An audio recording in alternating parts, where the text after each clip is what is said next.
High বন্ধুরা, তোমরা সবাই কেমন আছো?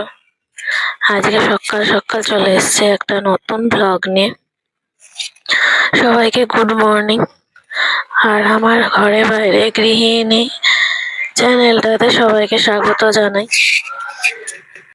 আমি আশা করব তোমরা আমার সবাই পাশে থাকবে। যাই হোক, আজকে সকালবেলা মেয়ের হরলিক্স বানাতে বানাতে ভাবলাম যে যাই একটু ভিডিও করে ফেলি, তাই ভিডিওটাও করতে আরম্ভ করলাম। আর তোমাদের সঙ্গে একটু গল্প করাও হয়ে গেল সকাল সকাল। আমি মেয়েকে এই ব্র্যান্ডটাই ইউজ করি, আগে পিডিয়াশিওর খাওয়াতাম, এখন এটাই ব্যবহার করি। ফেসবুক ঘাঁটতে ঘাঁটতে পেয়েছিলাম, এখন এটাই জন্য ব্যবহার করি। খারাপ না, ভালোই। যে সবাই তোমরা সকালটা কেমন কাটালে জানিও, আর সারা দিনটা সবাই ভালো করে কাটিও।